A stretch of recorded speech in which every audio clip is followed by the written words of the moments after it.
TK, welcome. Now, a lot of people might not know about you is that in your younger days you competed at a high level of sport, close to elite level, as you often tell me. Well, it's privately, Nigel.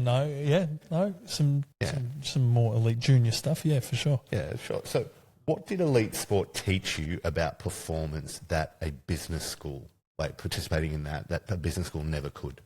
Well, I think firstly I would never compare it to a business school because it's drawing a massive brush over that. Every single business school could teach you anything you need to be about business. They're amazing depending on where they go, and the ones all over the world. So I wouldn't compare something I know nothing about to something I know nothing about. But I think the interesting things about, particularly what I noticed starting to get into representative teams in sport as a junior, is the comparisons probably to where my peers were at the same age group. And so the interesting thing for me was I felt a definite jump in my ability or my strength in that area. So, for instance, I was playing baseball, football here in Australia, cricket, but particularly in baseball and football, I got to play at sort of you come out of your club sport and you get trained by elite. And particularly in football here, being in a system where it was sort of a pathway to professional sport, having a few summers of training and being in those groups,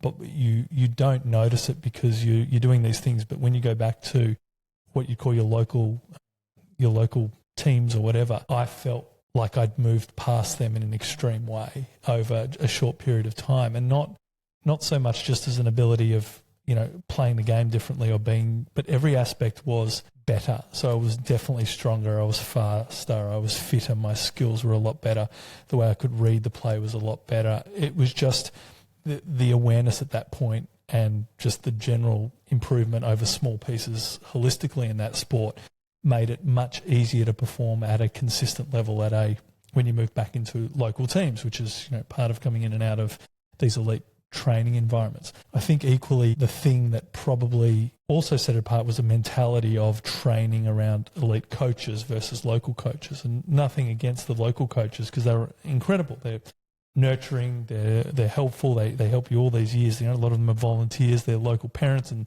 things like that. So amazing. But when you go to a specialist in an area of your sport, it's just not comparable because they're looking for specifics that fine-tune you to make you better, and they're looking at your mechanics, your mechanisms, your behaviours. So to actually be in that sort of environment where you had really learned people being able to analyse you every single day, it was just incredible. Technique got so much better. The ability to, I remember having a pitching coach back in baseball, and they'd come down from the major leagues in America.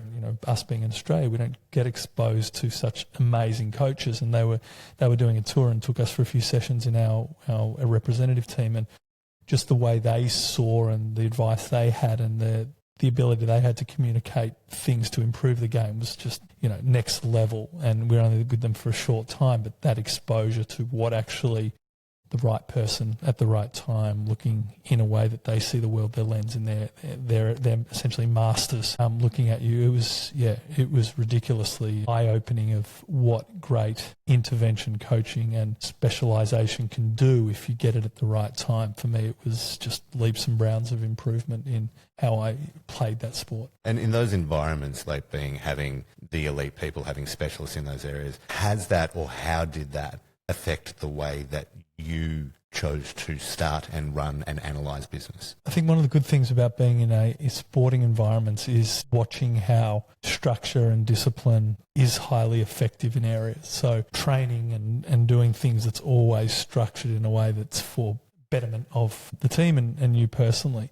So looking at that from a company point of view, when you're running a company, is you're probably analysing every person and the business in terms of those same things. What are we doing great? What are our systems, processes? What are we working on currently? What do we know is not right at the moment, and what do we allow not to be right, and what do we allow that's essential for improvement to the next level?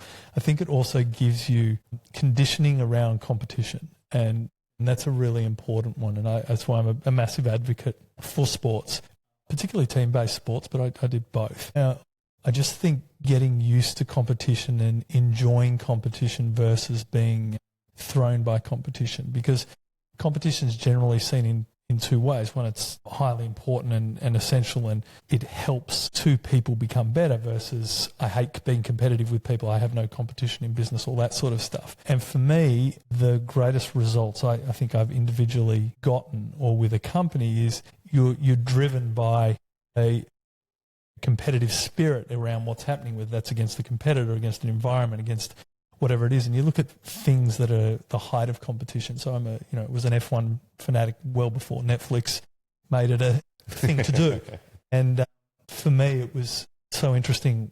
Once upon a time when my wife and I visited Modena in Ferrari and went to the Ferrari factory to look at, and they've got some amazing sort of museums and stuff around there, and looking at the history of where they came from an engineering point of view, the evolution of motorsport, and the obsession with competition and the focus on competition. For me, I found it fascinating to see the evolution even back in the 50s when they were still fairly simple machines, albeit for the time they were sophisticated, but to where they are now in how they view competition, how they view not only what they're doing themselves, but that eye on total focused on their improvement, but total focus also as part of their improvement is understanding where they can learn from others. And everyone knows in Formula One there's that spirit of not only stealing ideas and innovation, and they're always covering cars at crashes because they don't want to show how the bottom hydraulics are working or this or that, all these things. So there was a few years ago they were using thermal cameras on opponents' cars to rebuild them in 3D,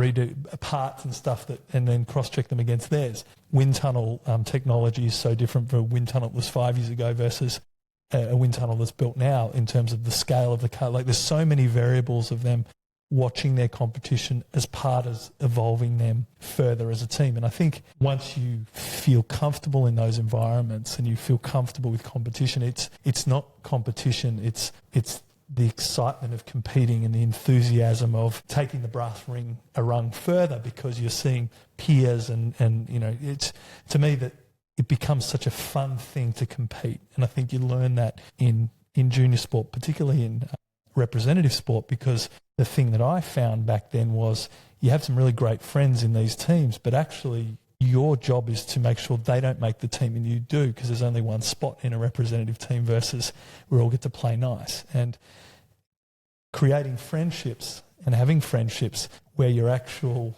in massive competition for two people wanting a dream of playing professional sport, which I didn't get to. I got to the periphery of a couple of sports. It was just not good enough. But the person who wanted, and friends of mine who did make it to the professional leagues, it's that weirdness of having such great friendships with them, but the fact of the matter is they're taking your dream away, and learning that that's just life. And in business particularly, is it's not personal. We're both going to try as hard, but you sleep well at night just knowing that I did my best. If they're better, they're just better, but there was no stone unturned. And I think there's something in that translates perfectly to business environments.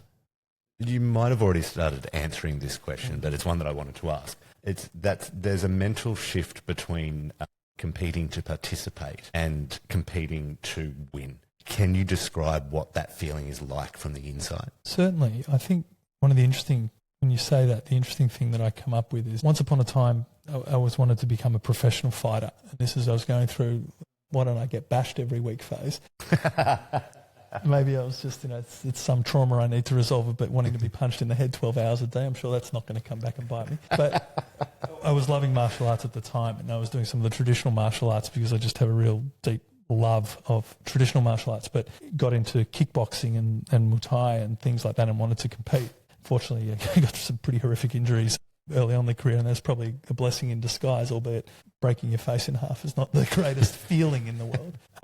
But the interesting thing about fighting, and people ask, when you're in there bashing each other and you're trying to hurt the person, not because you want to hurt the person, you're trying to win the bout. And you see a lot of fighters after hug it out and do things, and there's actually no remorse. Like, I've just been, excuse the language, kicking the shit out of each other for 12 rounds, 35 minutes, and we're bashed, we're bruised, we've been fighting, we've been exerting ourselves to the point of every ounce of your being to not only survive but to win and do that. And you're literally punching people in the face, and you hug it out at the end because it's not personal. It's not personal. What I'm grateful for in those moments is you have the competition that pushed you further because you could have never got there without that. And you start understanding the yin and yang of the need to have the antagonist, the need to have a pressure in a business to challenge to the next level, the need to have problems in order to find new solutions. And to me, that's the antithesis of the importance of competition and sport and competing. Is your greatest rival is your best friend in terms of going to the next level, because people need that. And you think you don't until you have it and you realise they've pushed me to a new level of not only exertion, finding another level, having to, keep up or go further, or having the, that impotence to get up and do more, because that's a driver. And you see so many rivals become friends at some stage because they appreciate and see what it's done, that self-actualization of they were my rival, but literally the person who understood me most because they were mirroring it from their version of the world. And to me, there's something quite beautiful in that type of competition, which is my greatest enemy is my truest friend. Okay, nice. You've just raised a word which brings me to my next kind of question in there. So you've been in these high-pressure, team-based environments of high-level performance. You've been in the solo kind of, it's me against the world kind of one. What do you see in high-performing business owners that mirrors what you saw in the elite of each of those sports? I think there's an obsession with perfection, knowing that you can never reach it. So the sanity around sport is the perfect game, the perfect performance. I'm sure it's the same in, funnily enough, I played music once upon a time. It's exactly the same feeling. There's a excitement in wanting to perform well. And I think when I've seen really great business owners excel, there's that excitement of what my business is doing. Like after a certain point of making money, they lose all relevance to the money. It's not about that. And it's this relevance of the challenge and being able to orchestrate a solution in unique ways, or thinking, or to change the status quo, or to completely rethink something that already works well. I want to blow it up again. And, we used to have the same sort of saying in here, you show me an environment that's running well and we'll throw some spanners in the works, because which is always nice for everyone, knowing that we can never actually just be calm and just... It was nice today you told us that was happening, not just made it happen. Yeah, well, and getting people used to a startup environment, but I sort of always try and go back to a startup environment. The issue is, as maturity's gone there, we've probably not made sure that the clarity was around also understanding you keep the good stuff. You don't need to feel like it's a startup environment. But I think that's probably part of where business owners I see excel or grow rapidly. There's an obsession around what they're doing. I think there's a true love of doing business, not just a product or service, albeit the great ones who love what they're doing and love what they're creating. That's an incredible combination. But I've seen many a great business leader who love the build, whatever they're building. If you gave them any form of business, they'd go in with the same enthusiasm. It's not about that or making money. It's about the game in which they get to work with great people, challenge people, the same as a sports team. How's our worst player becomes a great contributor so the best players can do their job, or vice versa. They love the dynamic of winning with people. And that's, to me, what a great business does. Is the culture of winning together. You put all the words you want, but in the end, the great businesses love winning together. And that's your value set. Well, it's quite interesting because going back to the history in it, you went team-based, then you went solo in it.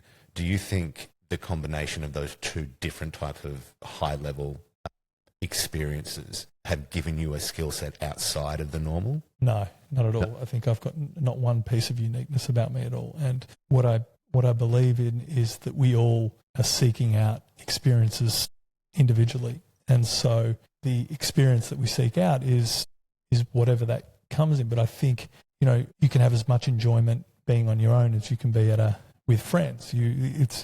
It's these dynamics of understanding who you are as a person and what do you need. For me, I see most humans balance like that. Where the trouble probably extends is they probably judge them when they enjoy their alone time because it's against a social norm. Yeah. Whereas me, we talk about some of the best times you go through in life, and I talk about going out fishing with my brother and dad, which is one of my very favourite things to do. What did you talk about?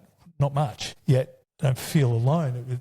There's an absorption of activities, of things we do, that it's more you're deeply absorbed in something that's giving you complete fulfillment. And I think this is that whole idea, whether it's team-based, some people feel the total fulfillment being around team, where others as an individual, that internal battle and struggle to get something out and execute, I'm sure is equally as powerful for them. But it's that idea of knowing what fills your cup that I think is most important, rather than doing what you think you should because of a social norm. And that's where I think you see some real geniuses out, because they absolutely have got rid of the social norm part and doing what feels right for them and completely fulfilled by that. It's generally the battle in unapologetically being them. This is just makes me feel great, so I'm doing more of it. And then when it doesn't, they stop. Genius. Yeah.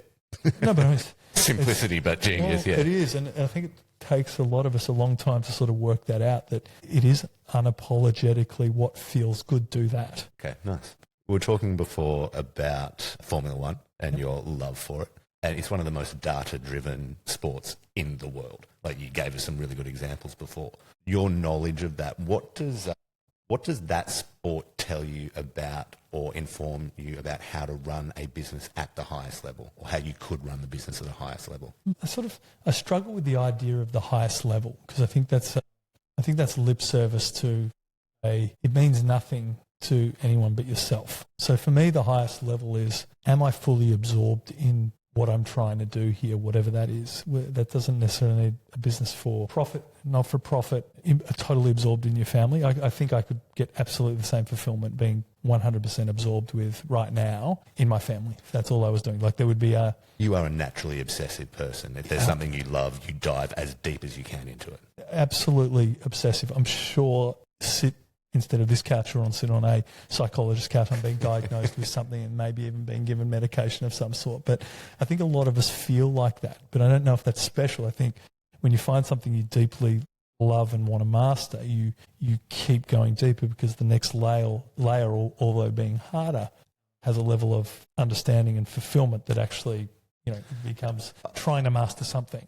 We've talked about this obsessiveness of yours for quite a few years, and I never understood it. And I thought I actually labelled it, no, TK's special in that area, until I found the thing that I went, this is what and now I'm obsessive about two things. That's it. And dive as deep as I can into it. Oh, now I get it. But it is such a foreign concept until you find the thing that hooks you. I agree with you totally. And obsession is such a loaded word in the general vernacular. And people get worried about obsession is not a thing. For me, obsession is this elixir of life, to want to try and master something, or it's not even master it, because that's such a ridiculous concept of mastering something.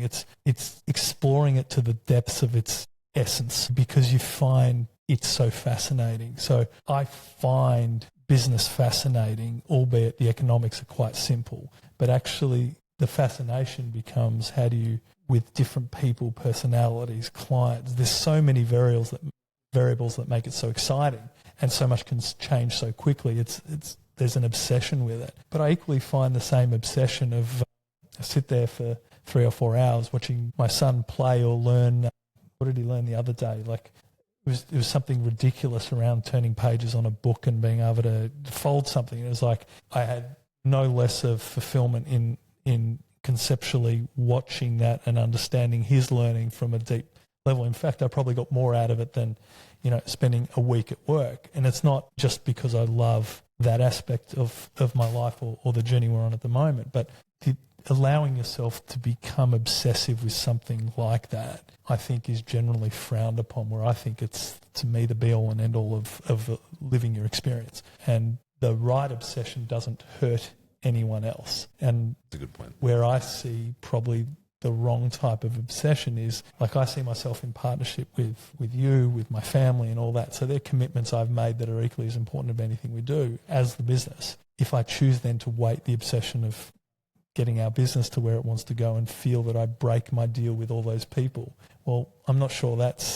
I'm breaking my deal. I can't use that as an excuse. So I think the battle that we're all playing is enjoying the obsessiveness of something we deeply want to explore, but it doesn't have to be at the cost of everything. And I'm not talking about balance, because I don't think that exists, but it's to me, that's also part of the fun of the balance of all of that. Yeah, we're going to get into your views on work-life balance in another episode, because that's a whole episode by itself. I'm not sure if I'm the one to comment on that, no. What is the performance habit that has made the biggest difference to your own game, both in business or in life?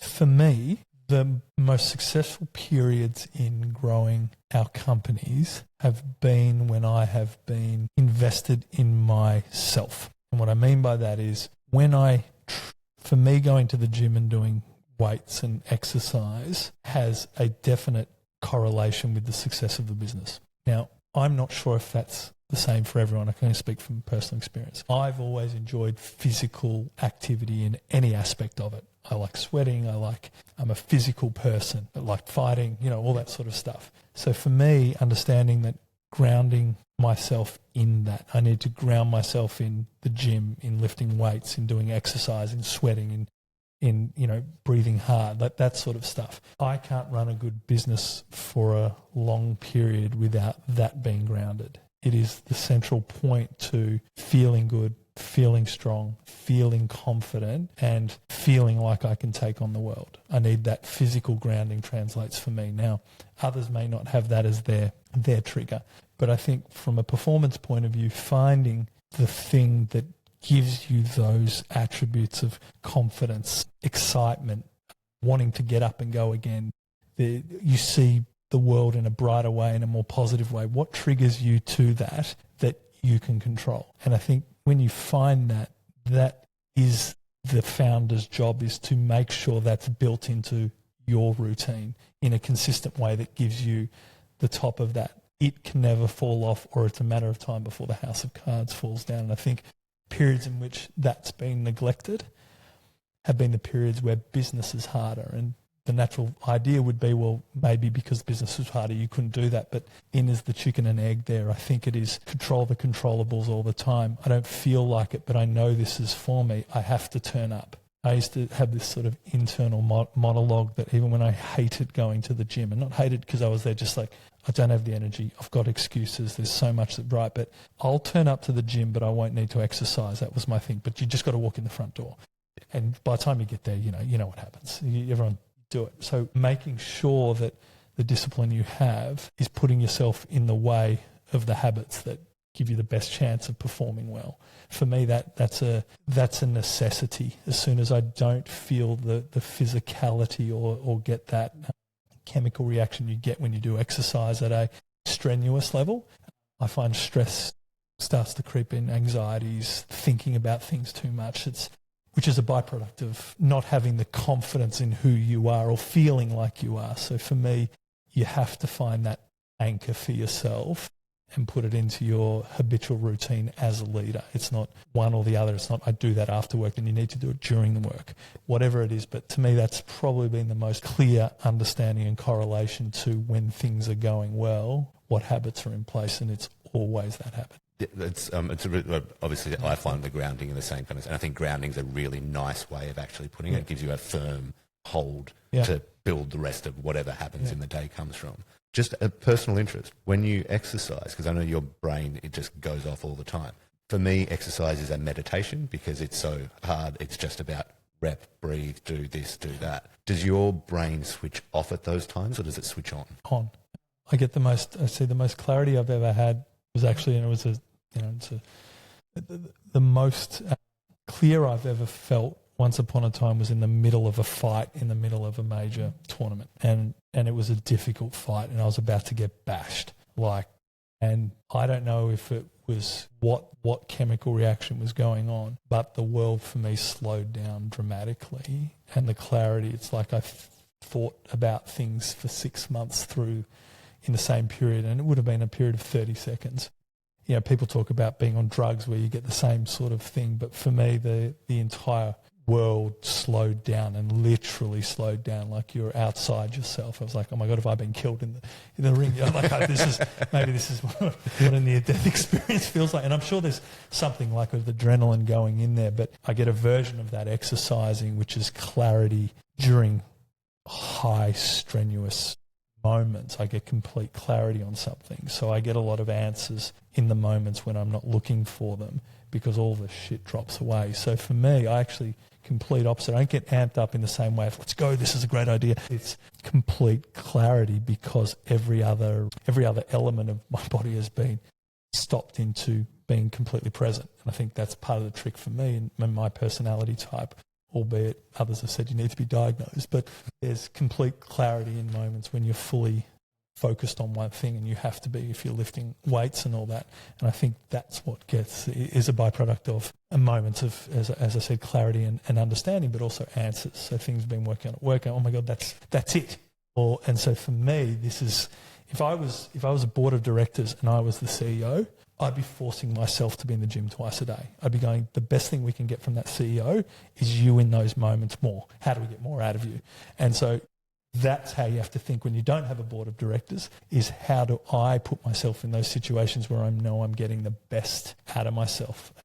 We used to do it for CEOs here when we used to, had an advisory business. We would make them take Fridays off or a half day off or whatever, and they had to go and sit in a cafe and do nothing, literally nothing. You had to sit, and people watch or sit there and they're like, everyone's fighting it. And then they do it a few times because they're sick of you reminding them. And they sit there and go, wow, what my brain does when I actually was forced not to have any phone on me, not to have this, sit, have a coffee. It's big in Australia or Melbourne to have a coffee because we've got great coffee here. But to sit there and do that, to actually put yourself in a situation of complete nothingness, just enjoyment and, just sitting there with that whole thing of, I wonder what my next thought will be. The clarity you get as a CEO and as a founder is the best thing you'll be able to do all week. So how do we find those moments for you and put them in your routine? I've just translated that to a different aspect, but every one of us needs to find that thing, because that's where your superpower is allowed to come out, and killing off all the other receptors to just be present and almost, dare I say, bored. There's some magic in those moments. Mate, I think that's a perfect place to end it.